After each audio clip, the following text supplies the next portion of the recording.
welcome to HorrorBabble. Last year, we uploaded our first original Carnacki story here on YouTube, an audio drama by the name of The Haunting at Ravenglass, in which the intrepid investigator found himself up against a case of haunting at a remote castle in Cumbria.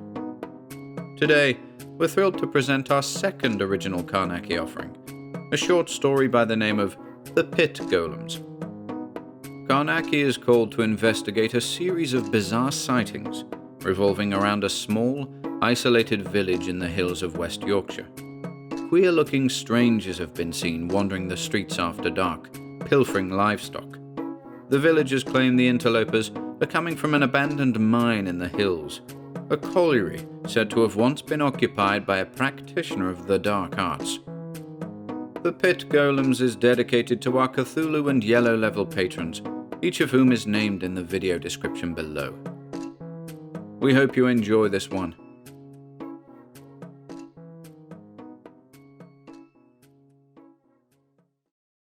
The Pit Golems, a Carnacki the Ghost Finder story, by Ian Gordon, based on characters created by William Hope Hodgson, with thanks to our producers, Ashley Lindsay, Wes Sale, Camerin Seigars, and Cody Stec. The dining room was unusually bright as the four of us, Arkwright, Jessup, Taylor, and I, were ushered by our friend and estimable host to our customary places at the dinner table. We ate well under the glow of several newly acquired lamps, filled with a sense of unspoken anticipation concerning the tale our host had undoubtedly summoned us to tell. Following dessert, glasses of port were poured, and the four of us gathered round Carnacki's big chair. He began forthwith. "You may have noticed my new lamps, chaps," he said, motioning towards the numerous sources of light scattered throughout the dining room. "Well, I'll get to that. You see, I've just got back from North Yorkshire, where I was investigating an unusual case of interloping in the village of Gill, high up in the Dales, north of Skipton. An acquaintance of mine, and yours too, Dodgson, the occultist John Hall, a fellow with whom I've spent many an hour debating the merits of investigations into the supernatural, happened to draw my attention to the case in question, highlighting a series of bizarre encounters in the remote village, encounters alarming to its residents. According to Hall, a band of queer-looking strangers were said to be wandering the streets after dark, disturbing the peace. Livestock had been pilfered, with some residents reporting sightings of the interlopers in their backyards. The police had investigated the reports, but regrettably dismissed them, owing to a lack of physical evidence. But what caught Hall's attention was the repeated reference to a nearby mine, an abandoned colliery the villagers had long associated with necromancy. It was the belief of many that the nocturnal visitors were inhabitants of Gilbeck Colliery. Intrigued, I made my way to Skipton and secured myself transportation to Gilbeck. Hall had arranged for me to meet with the village librarian, a lady by the name of Janet Smalley, and so, upon my arrival in the quiet hamlet, I saw to it that my first port of call was Gilbeck Library. As I made my way through the village, directed as I was by a number of exquisite signposts, I found myself utterly absorbed and somewhat taken aback by the tranquillity of the place. There wasn't a soul in sight, which, I concluded, was due to recent events, but I have to say that I found Gilbeck's quiet cobbled streets utterly charming. The trees along the avenues were positively boastful, their elegant canopies held aloft in a most grandiose fashion. But this isn't a yarn about Flora, chaps.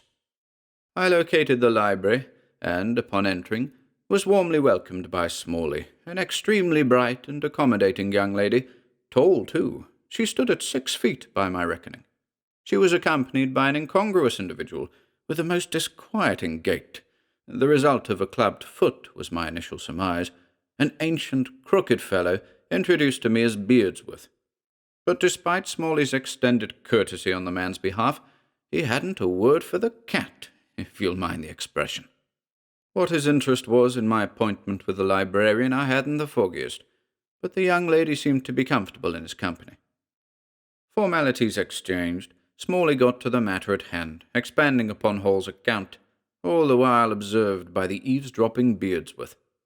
It was quickly decided that I would spend the night at her cottage at the edge of the village. The guest bedroom on the first floor, she said, overlooked Gilbeck Fell, the barren hillside upon which the old colliery stood. The librarian insisted that a 30-minute vigil after midnight would guarantee a first-hand sighting of the pale folk, as she described them. Leaving Beardsworth to fend for himself, Smalley and I walked to the cottage as the last of the daylight sparkled across the craggy summit of Gilbeck Fell. We enjoyed a cup of tea together, whilst the young lady familiarized me with the village and its history, emphasizing the closure of the colliery some 10 years earlier. She spoke of the necromancer that was rumoured to haunt the dilapidated pithead, an unidentified individual said to have once been a member of the community. What this person's intentions were, she nor anybody else in Gilbeck was wont to guess, though it was clear that the librarian had more than a superficial interest in the mysterious figure. Copies of both notes on the spectacle of Toth and Zephyr Yetzer are present in the dining room, attested to the fact. After supper, I settled in the guest bedroom. Unpacking some of my stuff, a hyssop sphere and a hip flask full to the brim with scotch, I positioned myself by the rear window and gazed out at the menacing silhouette of Gilbeck Fell. Now, I feel it necessary to preface what I am about to say with the following statement. There was no doubt in my mind whatsoever that we were dealing with a group of mischievous human beings, and so, when those four figures emerged from the fell at approximately 20 minutes past 12 that night, it was with conviction that I gave Smalley my opinion. I think she was disappointed, to tell you the truth. She'd believed the interlopers were merely phantoms, conjured spirits of some kind, certain that as an investigator I'd be able to dispel them. But with living, breathing, human culprits, there are no convenient revocations, no magical remedies. One must approach the situation rationally. And so, that's precisely what I did. I informed Smalley of my intention to confront the interlopers, and, clutching a lantern, I strolled out onto the gravel track between the cottage and its neighbouring barn. In the dim light of a waning crescent moon, I approached the unwelcome strangers, all four of whom, some 30 yards or so ahead of me, appeared to have stopped in their tracks. I didn't get a good look, as you can imagine. The moonshine was soft and the range of the lantern was limited, but I saw enough to appreciate what it was that had disturbed the villagers so. The interlopers were pale from top to bottom, suggestive of the fact that they were either naked or dressed in close-fitting, colourless clothing. They were remarkably tall. Even from a distance of 30 yards this was abundantly clear, and, most curiously, the strangers stood at precisely the same height, mounds of silver hair atop their pallid heads shimmering in the moonlight. I shouted "Hello there" a couple of times, with the same result, no rejoinder. I crept towards them cautiously, mindful of the assertion that the four of them were guilty of trespassing, and responsible for the theft of livestock. They were potentially dangerous chaps. But in the end, they must have decided that it was I that was dangerous. The interlopers turned and fled. Carnacki lit a cigar. A few enthusiastic puffs ensued, then he continued. I returned to Smalley's cottage. Janet was waiting for me in the kitchen. I related my brief encounter, in response to which the lanky librarian, in total silence, poured the two of us a cup of tea. She sipped nervously, with an eye on the door. I reassured her the best I could, insisting that there was nothing else to be done at such a late hour. To reassure her further, I said that I'd be more than happy to pay a visit to the mine the following morning, if for no other reason than to put the stories of necromancy to rest. I felt sympathy for not only the young lady in my presence, but for the community at large. The police had dismissed their complaints, and so I felt it pertinent to conclude my investigation. Smalley thanked me for my concern and offered to accompany me as a guide, an offer I graciously accepted. Then we retired for the night. I arose bright and early, committed to the promise I'd made to the troubled librarian. Smalley prepared breakfast, a hearty affair, fit for those about to tread uncertain terrain. Afterwards, we made our way to the village hardware store, in order to acquire the requisite equipment for the task at hand.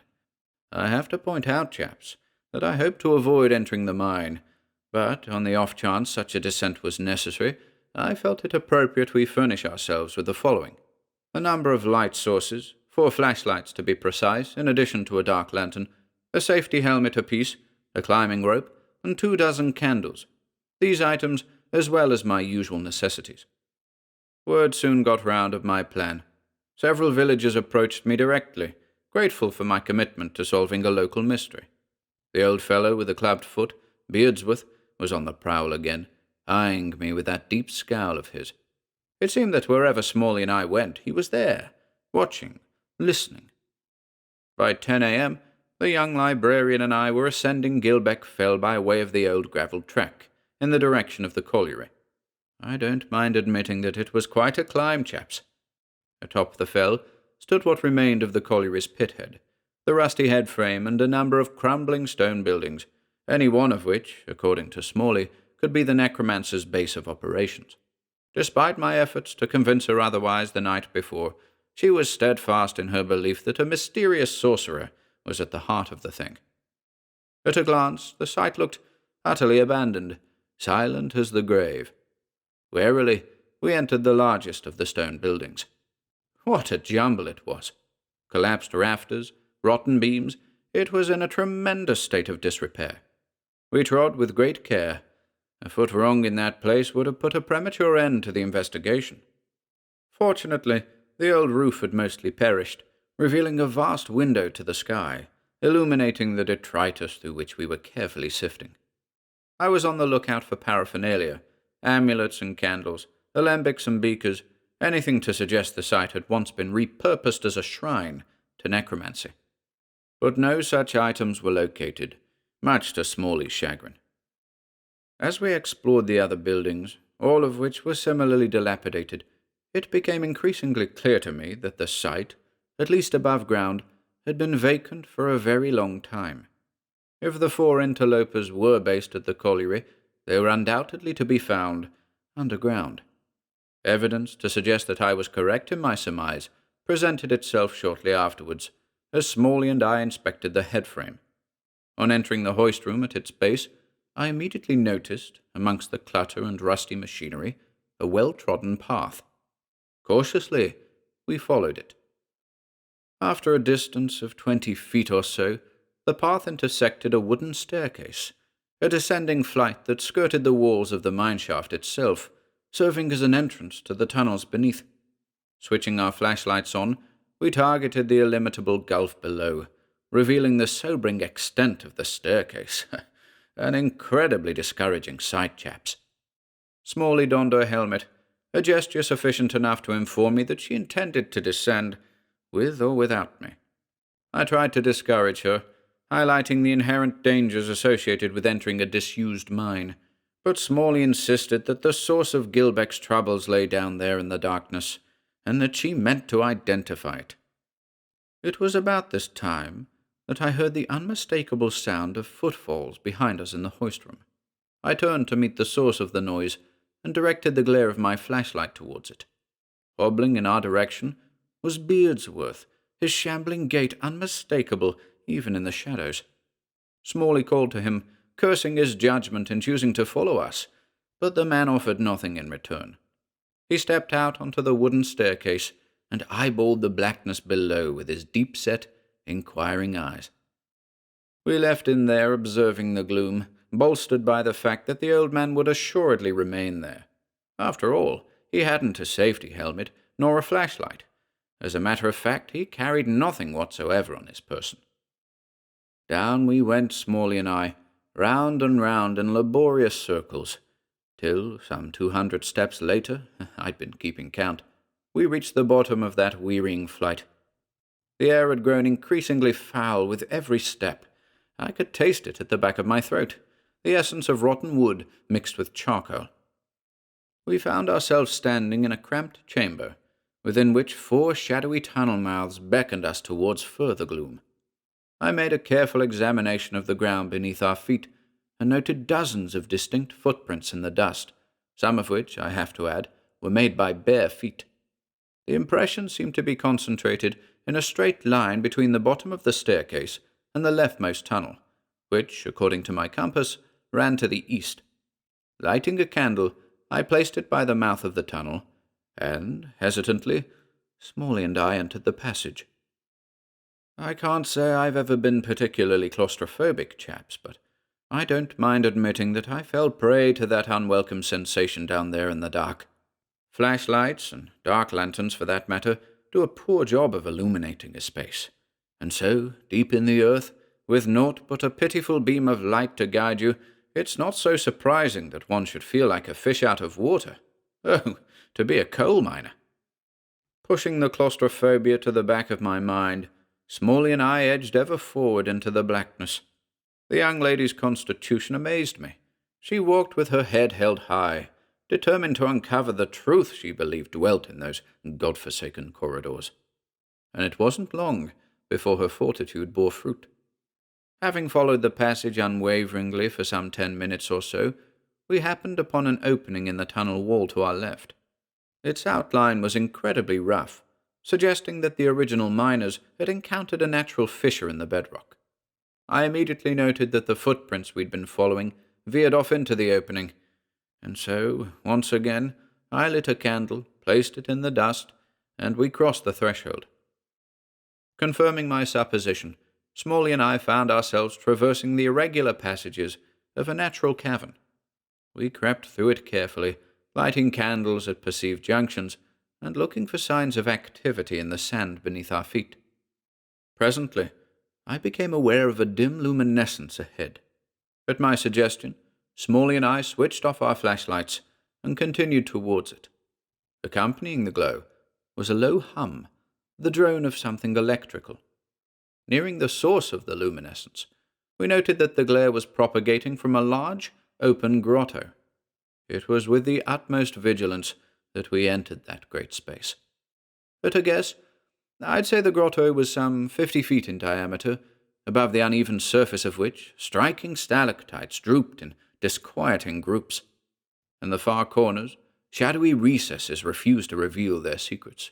But out in the open, under the glow of that strange light, tables and workbenches full to the brim with laboratory equipment indicated the recent presence of persons unknown. There were alembics and retorts, microscopes and polariscopes, gas burners and thermometers, parabolic reflectors and gyroscopes, all manner of apparatus.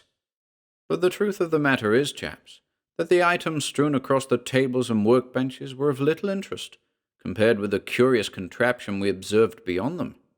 In a natural recess to the north of the lab equipment stood 4 interlocked pods, or vats, each 10 feet in height, filled with a dense, milky fluid. A network of brass pipes connected the vats to a large machine, a rectangular contrivance encased in a smooth, dull metal, which appeared to be the source of both the weird glow and the electrical drone I described. Smalley was quick to speak of necromancy, though I felt relatively certain that the wizard in this case was more a practitioner of the sciences than he was a devotee of the dark arts. Still, erring on the side of caution, I opted to withdraw a number of items from my satchel, those necessities I mentioned earlier, as one can never be completely sure that supernatural forces aren't involved in some capacity. As you know, chaps, necromancers and scientists alike, on more occasions than I care to count, have been known to exploit rituals such as the Samar and the Treatise in order to advance their agendas. To protect the two of us from any unwanted attention, I went about my routine with a piece of chalk and a handful of shredded rosemary leaves. The leaves, in conjunction with a false Lazarus circle, form a pretty effective barrier against astral intruders. I needn't mention that business down at Briar House now, do I, chaps? For added protection, with the ink of a cuttlefish, I printed a seer star on the back of Smalley's hand, then printed its male equivalent, the bar star, on my own. Thereafter, I decided to take a closer look at the strange vats in the recess. Even with the aid of a flashlight, I was unable to get a good look at what they contained. The milky fluid concealed their contents, and there appeared to be no obvious means by which to open them. It was intriguing that there were 4 of them in total, considering the village of Gilbeck was being disturbed night after night by 4 individuals. At my implication that the vats might, at one time, have housed the nocturnal prowlers, Smalley seemed to lose some of her brazen courage. She recoiled, shivering.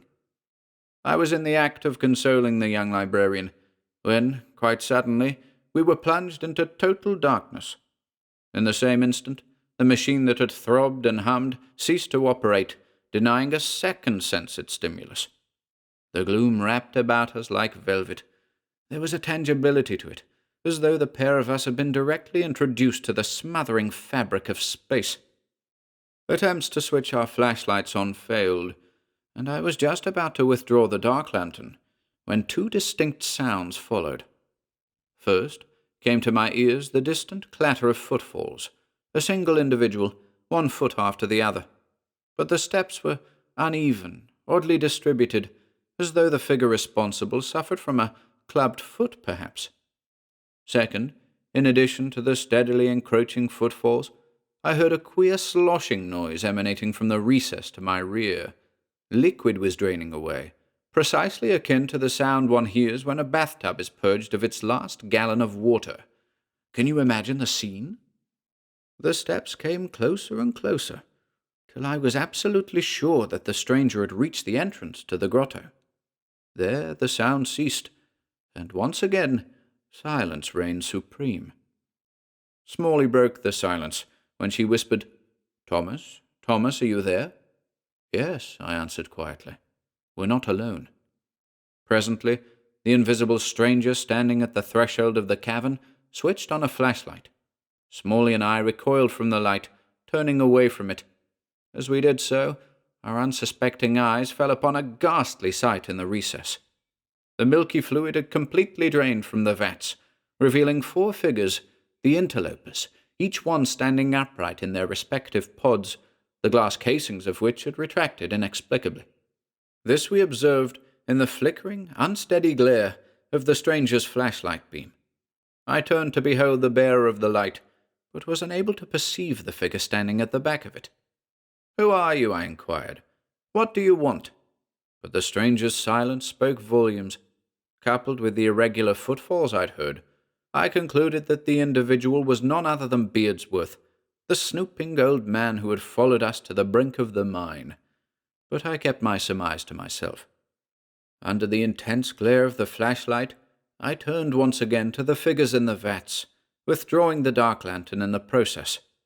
The instant I lit the wick, the stranger at the entrance to the grotto began to retreat. It was clear to me at this interval that Beardsworth had no intention of being positively identified. I moved closer to the drained pods and studied the leftmost figure intently under the glow of the lantern. The occupant within was slender to the point of emaciation, its white skin luminescent. I say it, as the creature standing before me could hardly be described as human. I made a grave error when I told Smalley that the nocturnal visitors were human beings. This thing was a slick, rubbery approximation of a human being, a golem, created by persons unknown in order to fulfill some dark purpose. Beardsworth was assuredly the master of these abominations, and had discovered a monstrous means by which to animate them, to imbue them with a semblance of primitive function in order to carry out his will. But the golem's eyes were closed, and despite my attempts to provoke it, the mannequin failed to respond to stimulus. What it was that had given the creature's life was assuredly associated with the odd metal machine that, up until the moment we were plunged into darkness, had glowed and hummed so incessantly nearby. Smalley, whose ebbing bravery had begun to flow once again, approached the golem to the immediate right of me, took hold of its rubbery arm and yanked it from its vat. Out it came, and toppled to the ground. In the semi-darkness, I watched in stark horror as the false human came apart, its intricate innards contaminating the dusty floor of the grotto. Then its counterpart, the very figure I had been examining, opened dull grey eyes to its fallen sibling, and, beholding its condition, turned cold angry ones upon Smalley. It shambled forwards, clutching. In the commotion, the golem's spindly leg came into contact with the length of rope that was hanging from my backpack. Down it went, just like its brother, exploding as it hit the cold stone floor. Can you picture the scene? Pale creatures that looked and moved as human beings, sensitive to the slightest blow, falling to their deaths in grisly fashion, all witnessed under the glow of a single inefficient lantern? I doubt you can, chaps." In the moments that followed, the remaining 2 waxen facsimiles opened their eyes and ogled us intently. Neither of them moved. They simply watched in a sort of absent daze, as if awaiting further instructions from a remote, commanding force. I grabbed Smalley by the hand, and, armed with the dark lantern, fled with her in tow, out of the grotto, and back in the direction of the main tunnel. But somehow we lost our bearings. The candles we'd left burning were nowhere to be seen, and so, when we finally came upon a man-made tunnel, we couldn't be sure that it was the same tunnel we'd been traversing prior to entering the fissure. Beardsworth, no doubt, was responsible for the missing candles. He'd extinguished them in an effort to disorientate us. We were lost, hopelessly lost. My compass was useless too. The needle simply revolved wildly, a result of its exposure to that strange metal machine, I theorized. We navigated tunnel after tunnel in a blind panic, encountering dead end after dead end. Presently, we came upon another impasse, and so we decided to take a moment to reassess our approach to the situation.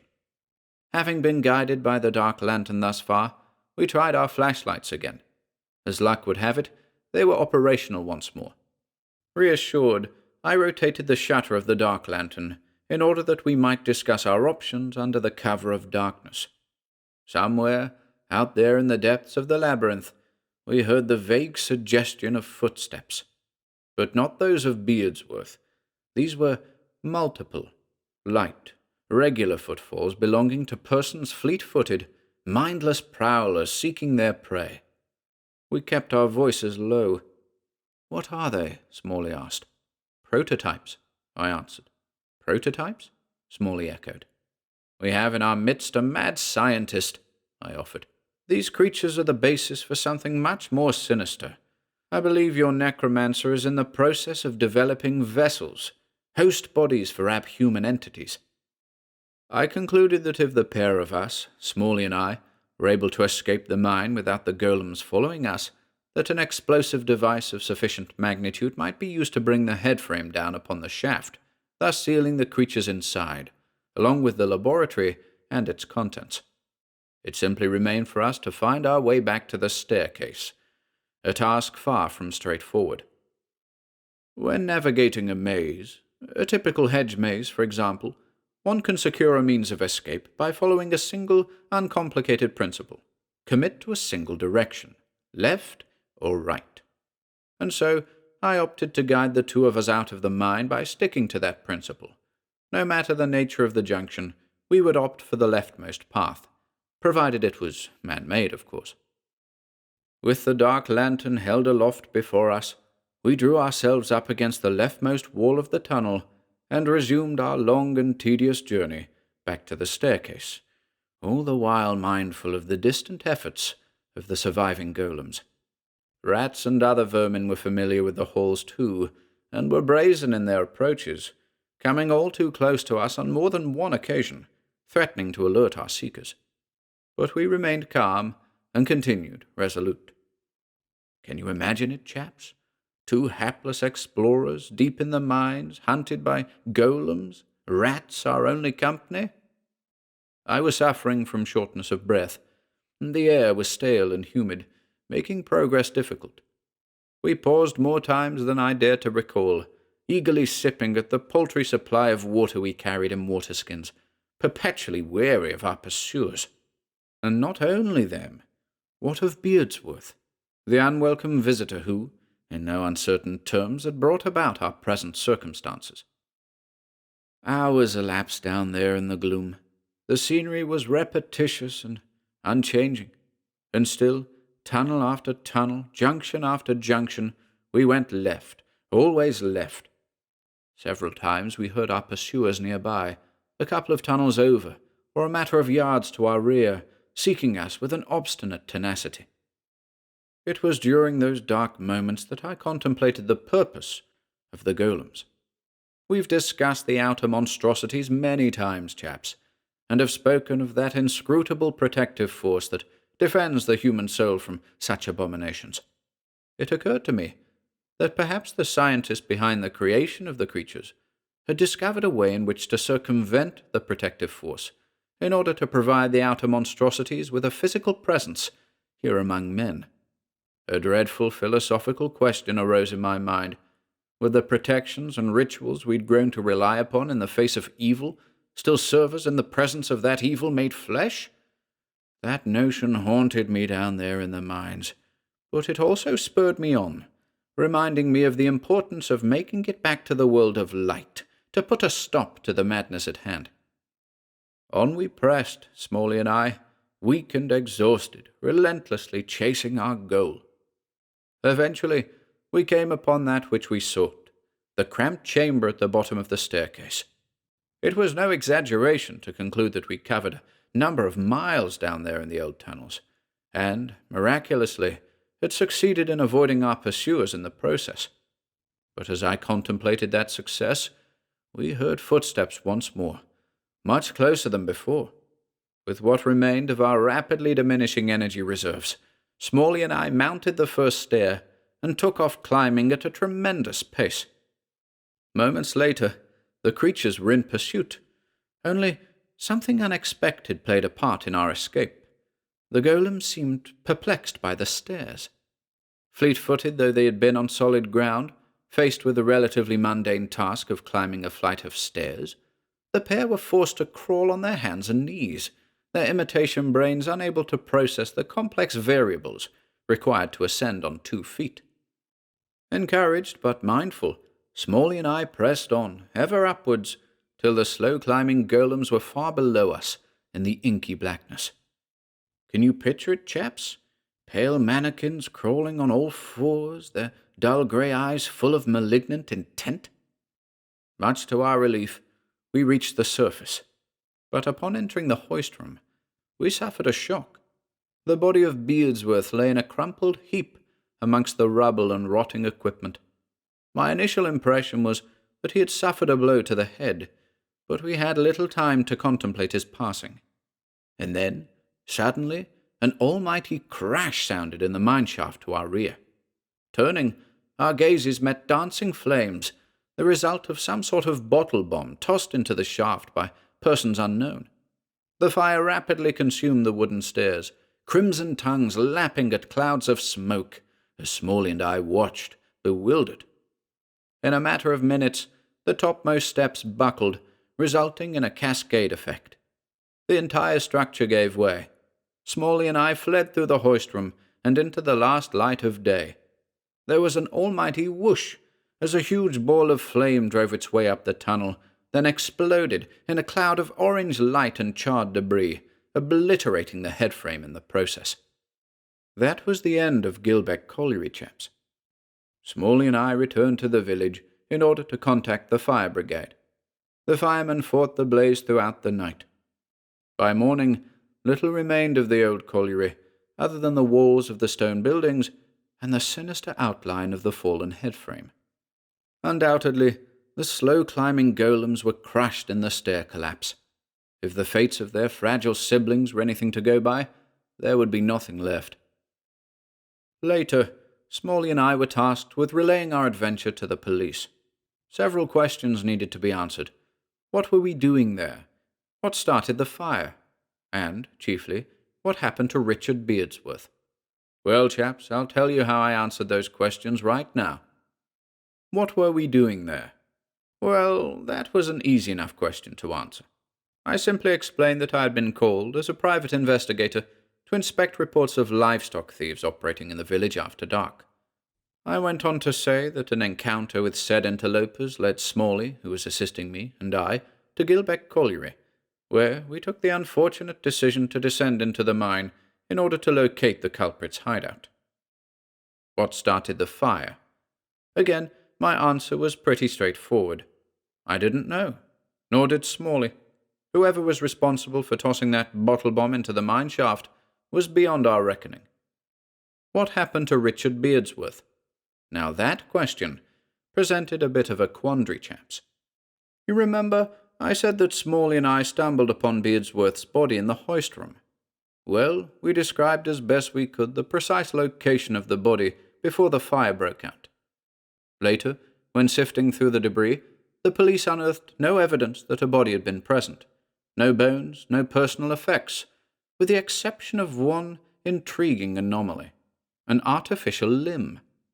This prosthesis, as described by the police, resembled a human foot, and appeared to have been composed of a firm rubber, the likes of which the various experts the police consulted had never seen before. It is my surmise, chaps, and yes, I left this out at the station, that Beardsworth wasn't the individual responsible for the golems. That the old fellow was acquainted with the true culprit, though, I have no doubt. I learned, through means of several guarded enquiries throughout the village, that Beardsworth lost his left foot in, as fate would have it, a mining accident several decades earlier. I also learned that the prosthesis which resulted in that awkward gait of his was provided by the village doctor at the time, a man by the name of Samuel Smalley. Yes, chaps, the father of Janet. Dr. Smalley had a reputation throughout the village for being something of a recluse. Janet's cottage on the old colliery track had in fact been the doctor's home, prior to what a number of villagers referred to as his mysterious disappearance. And it gets spookier, chaps. According to the dozen or so people I talked to on the matter, not a single one could remember Janet's birth, nor could anybody recall her as a child or a teenager. Old Sam wasn't even married. It was assumed he had simply adopted the young lady. Are you beginning to see, chaps? Here's the top and bottom of it. The good doctor got to dabbling with the strange alchemical formulas he found in certain rare books. Don't forget, I glimpsed copies of notes on the spectacle of Toth and Sefer Yetzirah in Janet's dining room, and found that he could fashion rudimentary body parts. It was during these early stages of experimentation, no doubt, that he gifted Beardsworth the artificial foot, introducing the latter to his unusual pursuits. Inspired by the success of the prosthesis, the doctor had Beardsworth assist him with his work, delving ever deeper and deeper into the fundamentals of animation.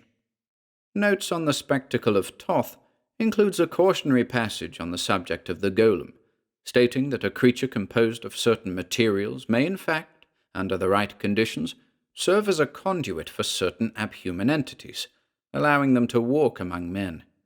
Excited by this prospect, the doctor continued his experiments with fervor, until finally he mastered the assembly of a functional golem. But his first creation was too perfect, too human, and so a story of adoption was concocted. But his work continued, whilst Janet, adapting to her life as a would-be human being, blossomed. Can you imagine it, chaps? Eventually, the doctor realized that his work could no longer continue in the presence of the villagers, and so he arranged for his disappearance, but not before establishing a base of operations in the abandoned mine, transporting the equipment and materials necessary to fashion for himself a functional laboratory. Leaving Janet under the illusion he had passed on, he continued his work in the grotto, hoping to replicate the success he'd had with his supposed daughter. He would leave the solitude of the mine under the cover of darkness to seek out food and supplies, but this was very risky. So, instead, and to test the aptitude of his infant golems, he opted to send them out into the night on his behalf, to obtain the supplies he required, certain that their unusual appearance would deter villagers from reporting sightings of such unlikely creatures to the police. But Dr. Smalley didn't count on the fact that his first creation, Janet, would learn so quickly, becoming worldly in a matter of months, and curious too. Suitably intrigued by the thieving interlopers, she contacted the venerable John Hall, who, of course, referred the case to yours truly. If Janet and I hadn't descended into those mines when we did, who knows how far the old doctor might have taken things. The very thought chills me to the core. Naturally, I chose not to share my theory with Janet. Without proof, I'm not sure what such a hypothesis would do to the poor girl. As for the doctor, his whereabouts remain unknown. And that's about all there is to tell. Perhaps you'll now understand the purpose of these new lamps, chaps. I've never been more appreciative of the light they provide. Questions? The four of us simply gulped at our friend and host. It was Taylor who broke the silence. "Does she know what she is?" he asked. "I mean, do you think she knows what she is?" "It's my belief that the young lady knows that something isn't quite right. It's that same inexplicable something that undoubtedly gave her the impetus to start asking questions to begin with. As to whether or not she knows she's a golem, no, I don't think she does." "Do you think she's alive?" I asked. "A good question, but not easily answered. I refer you back to notes on the spectacle of Toth. That which breathes and eats and sleeps may not necessarily be alive, but that which speaks and thinks and schemes is assuredly the essence of life. A better question would be, what kind of life is it she has? And my answer to that is, a rich life, full of purpose."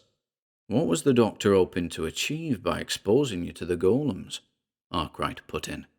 "Well, just as he'd had them do his dirty work in fetching food and supplies, I imagine his intention was to have the golems take care of us, as it were." "And to sacrifice his own daughter in the process?" This from Jessup.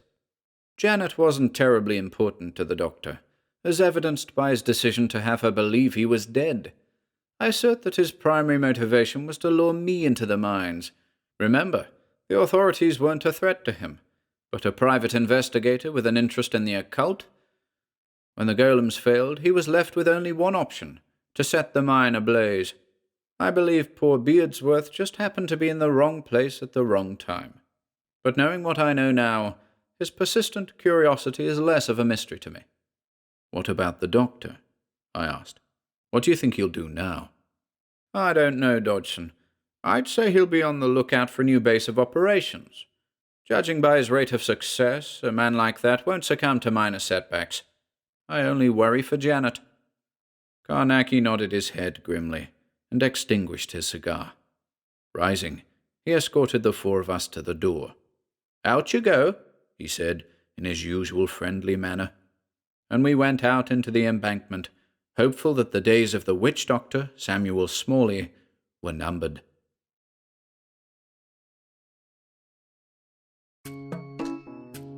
If you enjoyed listening today, be sure to subscribe to the channel by hitting the red subscribe button below.